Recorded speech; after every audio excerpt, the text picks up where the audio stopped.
Notre planète, elle est menacée par le réchauffement climatique et plein d'autres facteurs.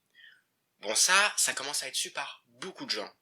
Mais pourquoi est-ce qu'il y a si peu de changements concrets? La première raison, c'est le défaitisme. Alors le défaitisme, c'est quoi? Le défaitisme, c'est le fait de se dire, bon, l'ampleur du problème est énorme, alors à la place de me prendre la tête, je vais juste m'en foutre, je vais juste le mettre dans un coin de ma tête et continuer de polluer. Donc ces gens-là continuent de polluer, voire même polluent plus, et je comprends totalement le défaitisme. Moi aussi j'ai ce genre de pensée quelquefois. Mais franchement, c'est une façon de penser destructrice. Pour moi, le climato-sceptisme, il vient de cette façon de penser. Cette façon de penser, elle nous mène droit dans le mur. Est-ce qu'il y a une seule personne qui a envie de dire à ses enfants « J'ai contribué à détruire ton monde » ? Non. Les gens, ils veulent dire à leurs enfants « J'ai contribué à ce que ton monde soit meilleur ».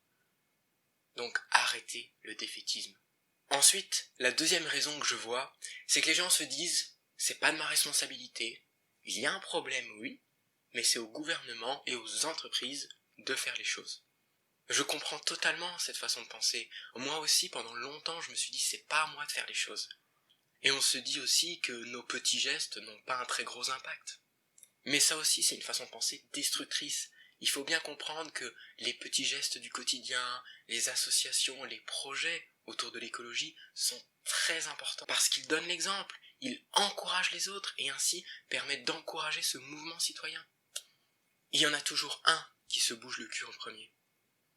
Et ça peut être vous. Nous avons le pouvoir de faire changer les choses. Un exemple simple. Une entreprise crée un produit qui est mauvais pour la santé. Un produit qui est destructeur pour la santé de son consommateur. Que vont faire les consommateurs? Ils vont se plaindre, ils vont signer une pétition, ils vont sûrement aussi se plaindre sur des blogs spécialisés. Enfin, ça va faire énormément de bruit.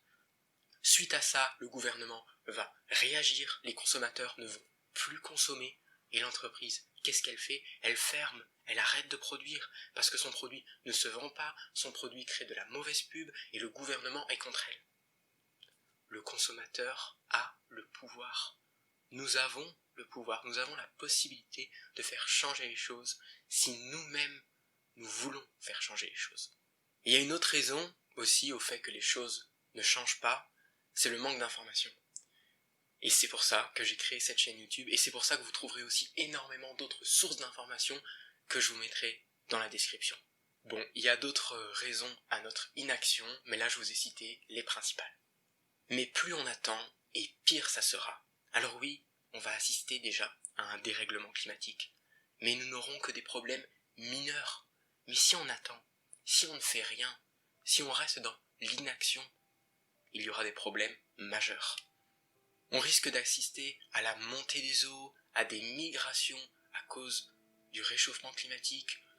On risque aussi d'assister à des guerres pour les denrées alimentaires, étant donné que le réchauffement climatique risque de baisser le rendement agricole. Mais nous avons le pouvoir de changer ça. Et j'irais même jusqu'à dire nous avons le devoir de changer ça.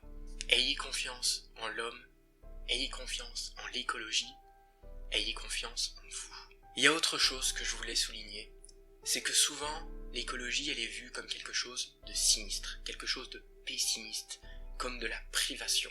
Mais ça, ce sont des stéréotypes. Lorsque je suis arrivé à Avignon pour faire mes études, je me suis engagé dans des associations écologiques et quelques projets écologiques aussi. Et là, j'ai découvert quelque chose d'incroyable. J'ai découvert une superbe communauté. J'ai découvert des gens impliqués, des gens pleins de bonne humeur, des gens heureux autour de cette cause. Car oui, être écologique ne signifie pas se priver.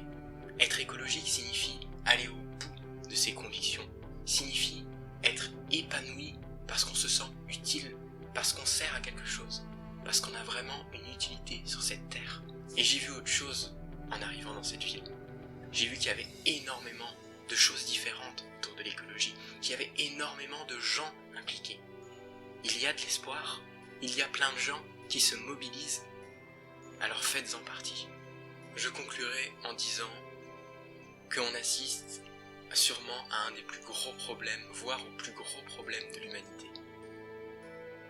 Mais ce problème nous réunit, et l'écologie est magnifique, et c'est une cause exceptionnelle.